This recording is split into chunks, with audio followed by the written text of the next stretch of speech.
मित्रांनो, तुम्हा सर्वांना श्रीकृष्ण जन्माष्टमीच्या हार्दिक शुभेच्छा।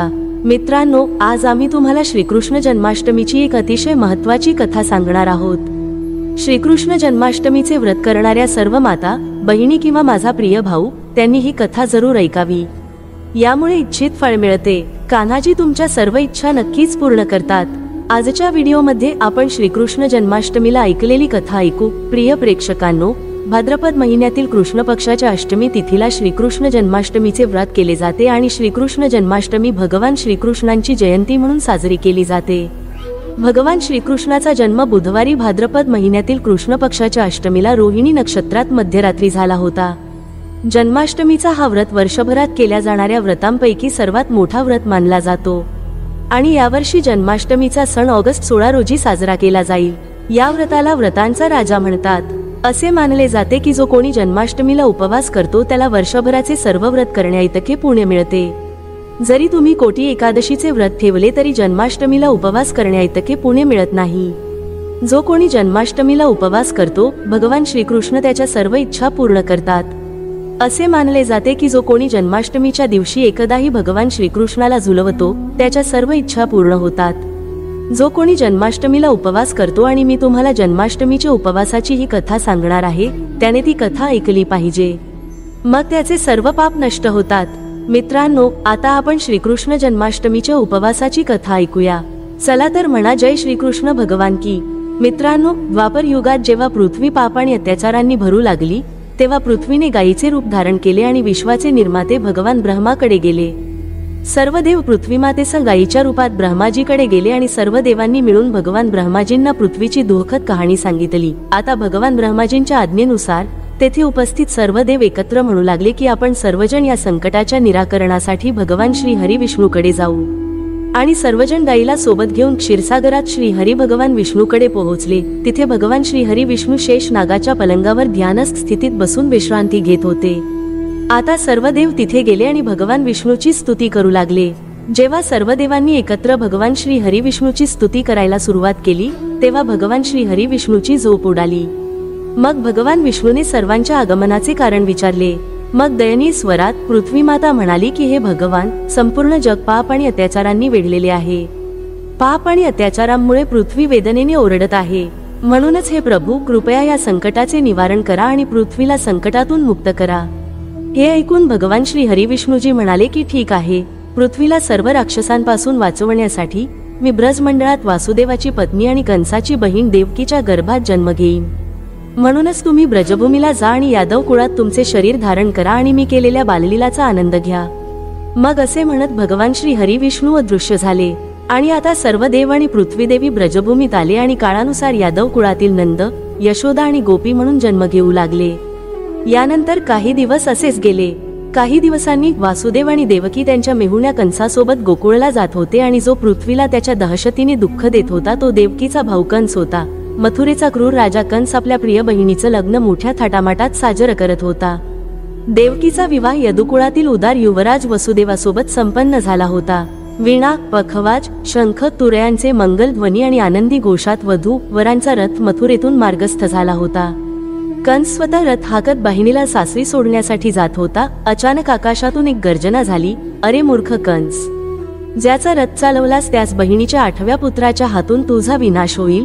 या दैवी भविष्यवाणीने कंस एकदम विचलित झाला। काही क्षणांपूर्वी बहिणीच्या सुखासाठी हसरा असलेला कंस आता चेहरा विकृत करून थरथरत होता। क्षणाचाही विलंब न लावता कंसाने देवकीची वेणी धरून तिला रथातून खाली खेचले। रागाने त्याचे डोळे लाल झाले। हातात तलवार उपसून तो स्वतःच्या बहिणीला ठार मारायला धावला। अचंबित वसुदेवने क्षिप्रतेने कंसाचा हात थांबवला आणि घाबरलेल्या आवाजात विनवणी केली, राजन, तू बहिणीचा प्राण घेऊन पापाच्या खोल गर्तेत लोटू नकोस।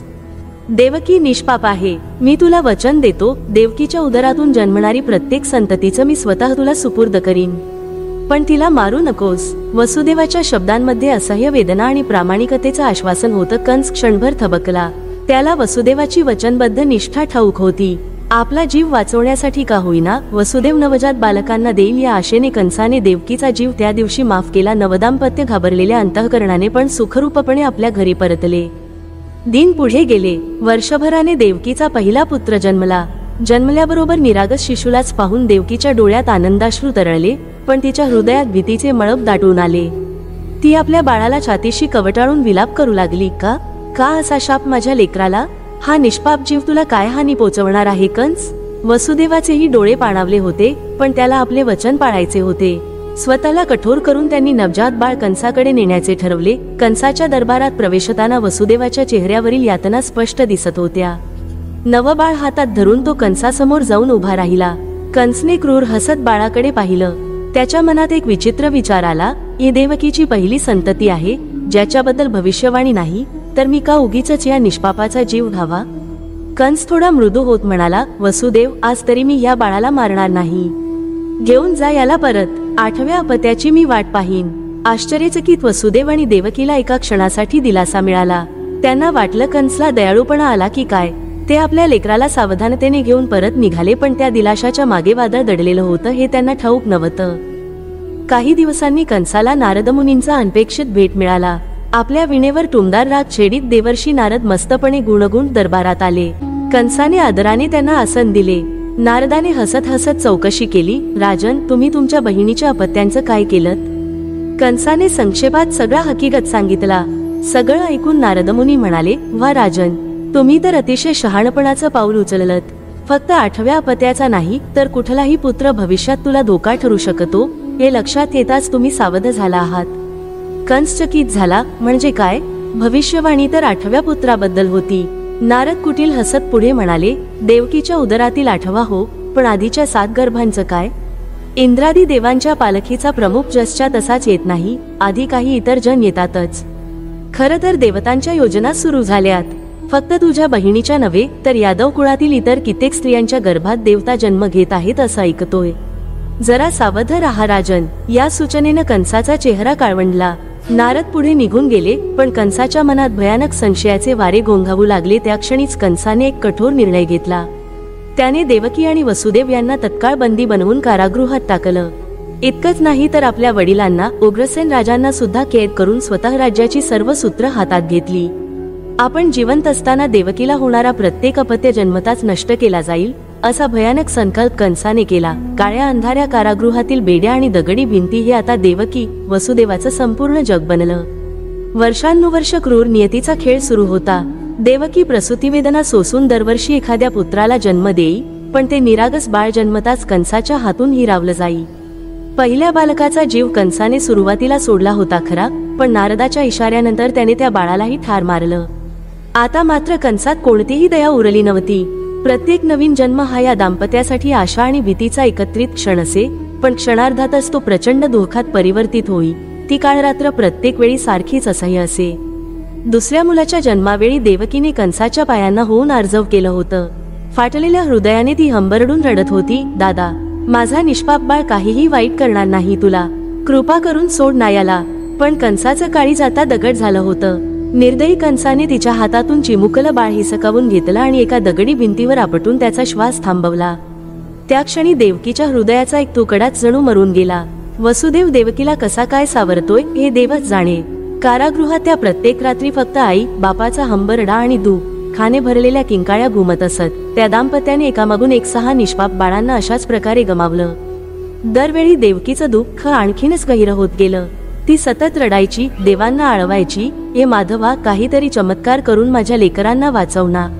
वसुदेवही निराशेच्या समुद्रात बुडाला होता, परंतु तो देवकीसमोर अश्रू लपवून ठेवत असे, कारण त्याला तिच्या भावनांना आधार द्यायचा होता. कारागृहातील प्रत्येक दिवस त्यांच्या दुःखाच्या कैदेचीच परिसीमा वाढवत होता. 7व्या अपत्याच्या वेळेस अद्भुत घटना घडली. देवकी गर्भवती होती, पण त्या बाळाची प्रसूती कधीच झाली नाही. देवकीला अचानक अपघातासारखा गर्भस्राव झाला. ती तरुणाई विलाप करू लागली, नाही, माझं बाळ, परमेश्वरा, इतक्या यातना भोगूनही हे असं का घडलं? वसुदेवने तिला समजावत तिचे अश्रू पुसले, पण त्याच्याही मनात प्रश्न होता की हे कसे घडले. प्रत्यक्षात ते बाळ सुखरूपपणे जन्म घेण्यासाठी देवयोगाने देवकीच्या गर्भातून रोहिणीच्या गर्भात स्थानांतरित झालं होतं. हे त्यांना माहीत नव्हतं. आता देवकी 8व्या अपत्याची गर्भवती होती. प्रसूती जवळ येताच तिचा चेहरा विलक्षण तेजाने उजळला होता. जणू कोणत्या देवीचा अंशच तिच्या उदरात पोसला जातो आहे असा दिव्यभास सर्वांना होत होता. कंसही हे पाहून अस्वस्थ झाला. देवकीच्या पूर्वीपेक्षा निराळ्या तेजस्वी रूपाकडे पाहून त्याने ओळखले की यावेळी काहीतरी अलौकिक आहे. तो आतून थरथरत होता, कारण हा तोच 8वा गर्भ होता ज्याची भविष्यवाणी स्वर्गातून घोषित झाली होती. तरीही पापी कंस आपल्या प्रतिमेबद्दल सतर्क होता. पोटातील बाळाला आधीच मारून टाकलं तर जगात आपली नाचक्की होईल ही त्याला भीती होती. त्यामुळे त्याने थोडं थांबून बाळाच्या जन्माची प्रतीक्षा करायचे ठरवले. तरी दिवस रात्र त्याच्या डोक्यात फक्त विष्णूचं नाम चालू होतं. तो मनातल्या मनात विचार करे, कुठल्याही क्षणी माझा विनाश जन्म घेणार आहे. कंस अन्न, निद्रा सर्व हरपून बसला. अगदी इतका की द्वेषभरल्या मनात सुद्धा त्याच्या सतत विष्णू विष्णू असे नाव घोळू लागले. प्रभूचा अवतार समीप येतो आहे हे जाणून ब्रह्मदेव, शिवशंकर आणि नारदांसारखे ऋषी अदृश्य रूपाने त्या कारागृहात प्रकट होऊन अजन्य श्रीहरीची स्तुती करू लागले होते. भगवंताच्या आविर्भावाची वेळ जवळ आल्याची जाणीव झाल्यामुळे ब्रह्मदेव, शिवशंकर, देवर्षी नारद आणि इतर देवगण अदृश्य रूपाने त्या कारागृहात प्रकट झाले.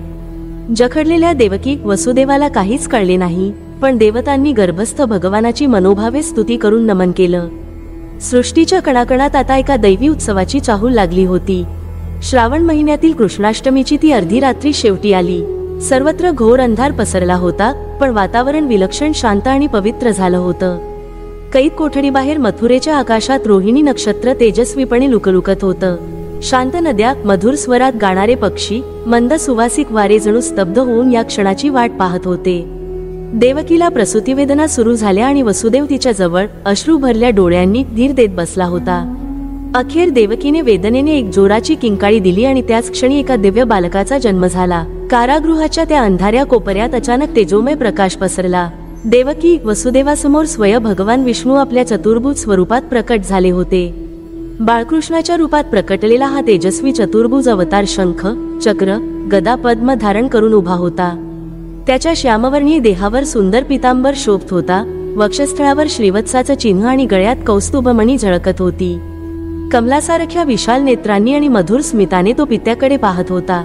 या अद्भुत दर्शनाने वसुदेव, देवकी अचंबित झाले आणि भरून आलेल्या डोळ्यांनी दोघांनीही हात जोडून प्रभूची स्तुती केली. देवकीच्या अंगातील त्राणच जणू हरपलं होतं. तिला शब्द फुटेनात, डोळ्यांतून आनंदाश्रूंच्या धारा वाहू लागल्या. वसुदेवने गदगदित कंठाने स्तुती आरंभली. परमेश्वरा, आमच्यावर तुझी किती मोठी कृपा. अनेक जन्मांच्या तपस्येनंतर आज तू स्वतः आम्हाला पुत्ररूपाने लाभलास. तुझ्या दर्शनाने आमचे बंदी जीवन धन्य झालं. वसुदेव भूमीवर नतमस्तक होऊन पूर्ण शरण गेला. अखेर देवकीने अश्रू पुसले व कापऱ्या स्वरात ती म्हणाली, प्रभो, मला क्षमा कर. मला तुझा जन्म आनंदाने साजरा करता येत नाहीये, कारण तुला पाहताच माझ्या आनंदाबरोबर भीतीही दाटते आहे. कंस तुला मारण्याचा प्रयत्न करेल. तू असा चतुर्भुज रूपात इथे उभा राहिलास तर तो ओळखून जाईल की आमचा पुत्र साधा मानव नाही. काहीतरी उपाय कर नाथ. आईच्या काळजीने व्याकुळ होऊन देवकीने विनवणी केली. भगवान विष्णूंनी शांत हसत माता पित्याला उद्देशून उत्तर दिलं, मला तुमची काळजी समजू शकते. ऐका, मला लगेचच गोकुळात नंद, यशोदाकडे घेऊन जा आणि नुकतीच जन्मलेल्या त्यांच्या कन्येसोबत माझी अदलाबदल करा. तुमचा भाऊ कंस त्या गोकुळातील मुलीला काही इजा करणार नाही. देवकी, वसुदेवाने डोळ्यातलं पाणी पुसून मान डोलावली.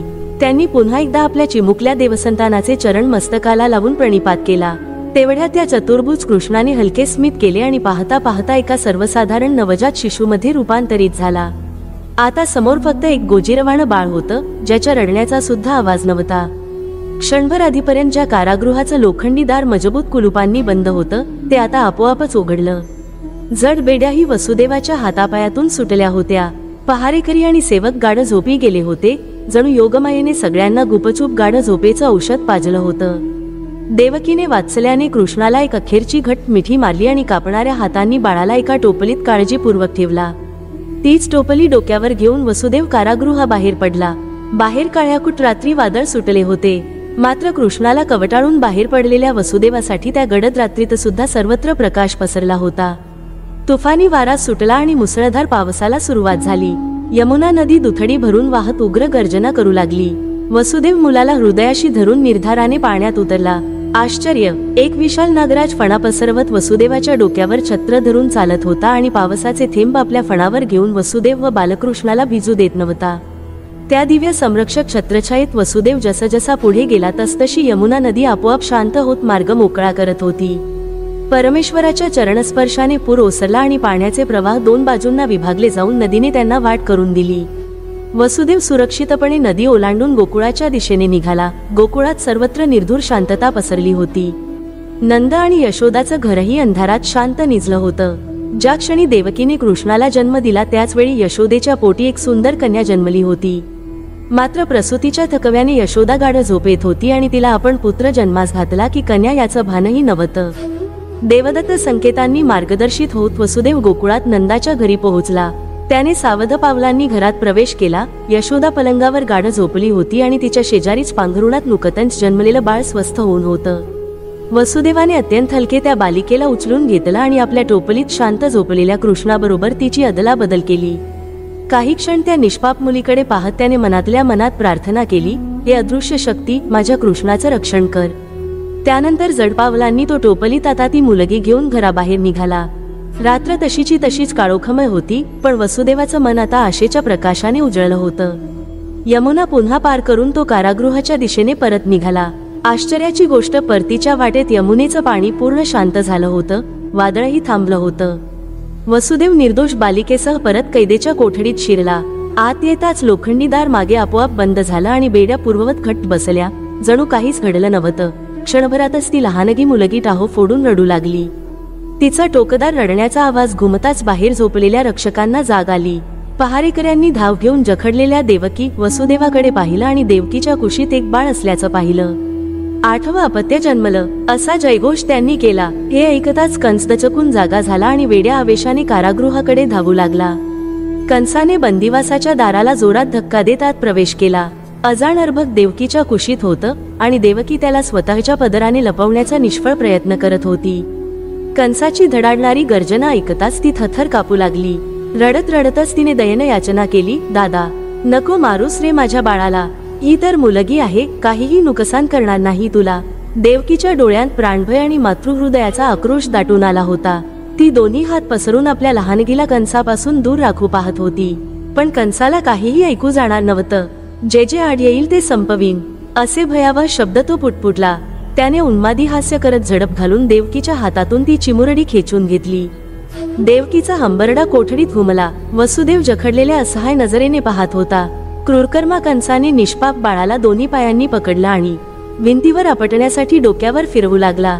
कंसाने बाळटोकदार दगडावर आपटण्यासाठी हात सोडला, पण तडफडणाऱ्या त्या शिशूचं शरीर अचानक त्याच्या हातातून निसटून गेलं. बाळ जमिनीवर कोसळण्याऐवजी काही फूट उंच आकाशात तरंगू लागलं. क्षणार्धात त्या शिशुरूपाने एका शक्तिमातेचे रूप धारण करून भव्य दिव्य चतुर्भुजा दुर्गामाता बनली. दुर्गादेवीने रुक्ष हसत कंसाला उद्देशून घोषणा केली, अरे पापी कंस, मला मारून काहीच साधलं नाही. ज्याचा तुला इतका धसका आहे तो तुझा घोर शत्रू तर केव्हाच जन्मला आहे.